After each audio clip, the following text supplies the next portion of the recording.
for that false sense of dismay. So, okay, so the movement looks like this. It's on the front plane. It's split time. And then the structure of a cap is that you're taking a giant like this, and then you're cutting it in half. So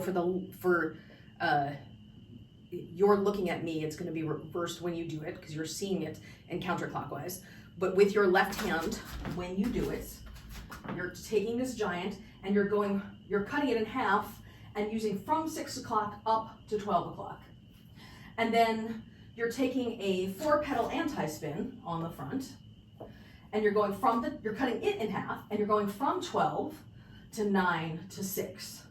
So it's 6 to 12 with the in-spin, and then 12, 9, 6 with the anti-spin. We go from 6 o'clock down here, and then we go up to 12. And then when you get to 12, you reverse the direction of your arm. So your arm is doing this.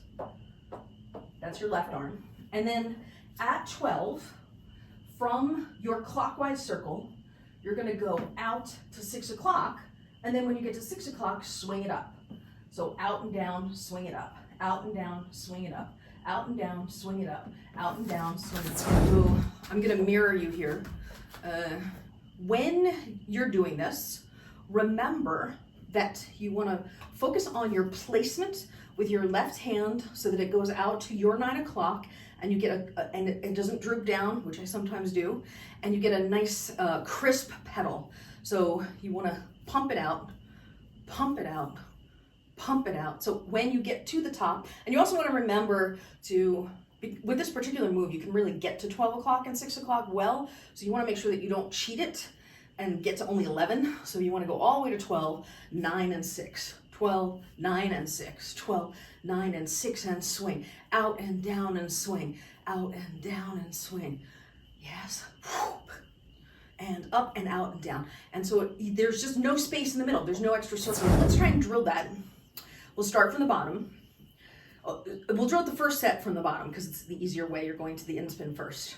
So 5, 6, 7, 8, swing up, out, down, swing up, out, down, swing up, out, down, swing and out and down, swing and out and down, swing out and down, swing and out and down, swing out and down, swing out and down, swing out and down, swing and down, swing out and down, and 5 more, and 4 more, 3 more, 2 more, and last one.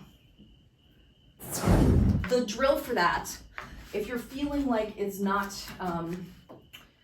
what you want it to be in terms of the straightness of the line, like I think yours might have been like this. There's a couple of points here. First, I think it's helpful to use more rotation in the wrist, right? That can help. And then second, while you want to get fully up, you don't have to lock your arms. So you can bend your arms so that you can pump and rotate, right? So if you looked at me from the front, I'll even come closer. I'm pumping like this, but I'm also rotating as I'm doing it, which really can help keep it straighter. I find, this is subjective, but I find that if your arm is locked, that's harder. And then also similarly, I know the natural inclination is to kind of like have this out here a little bit more so it's not hitting your face, but we want to try and keep it closer to our body because the closer it is to our body, the more we can control it. And also the bigger the circle, right?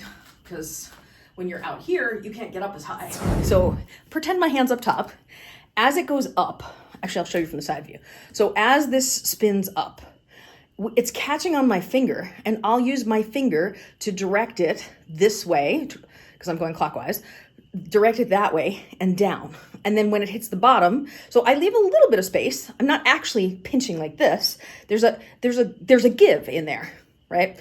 When it hits the bottom, I'm then pushing it to the other side. So it's really doing, I'm exaggerating a little, but it's really doing this in the middle where I'm, it's really moving up and down, and I'm not actually a lot of the time pinching with both hands at once. I'm letting it, but we're talking, it's like a millimeter of space on either the top or the bottom to give it the wiggle room to actually move around the circle. Now, in the beginning, when you're trying to control it, I think the inclination is to grip tighter, which is the opposite of what you really want to do, because what happens when you grip tighter is there's less flow at the point in the string where you're gripping. So I think what's effective about what I'm doing is as it comes through here, there's a looseness and a wiggle, whereas if it was tightly pinched, it causes a specific point, like a breaking point in the rope, as opposed to you working with the full piece of rope from the knob itself. I'm gonna face the side. Let's just hold this here directly over your midnight point. This is the back view. So you'll notice my elbow's bent. You'll notice my wrist is rotating. So ignoring the finer motor skill with your fingers, those are gross motor skills that really help the positioning from my perspective. And the wrist rotation allows me to do this, the combination of the wrist rotation and the elbow rotation allows me to do the bounce that helps to keep it vertical as opposed to doing this. Your right hand is taking this big circle like this, and then you're cutting it from midnight to 6 o'clock for the in-spin portion, and then I'm moving my body out of the way, so the poi is here, I'm moving over, but that's not how it would be. You wouldn't be able to see it in real life.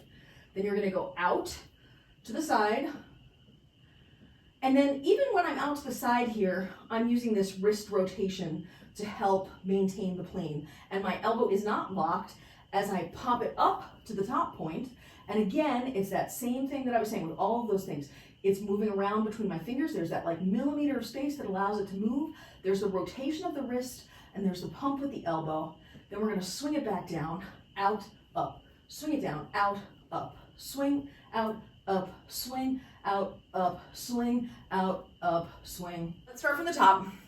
And 5, 6, 7, and swing, and out and up, swing, out and up, swing, out and up, swing, out and up, swing, out and up, swing, and let it go all the way down, and out and up, and down, and out and up, and down, out and up, down, out and up, down, out and up, down, out and up, down, out and up.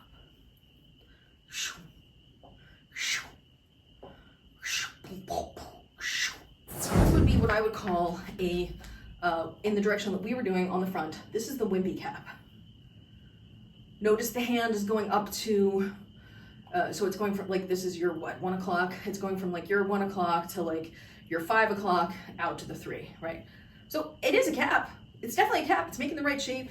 It'll look like the kidney bean. That will look correct, but it's not as fully expressed as that, right? So you'll notice that full range of motion from 12 down to 6.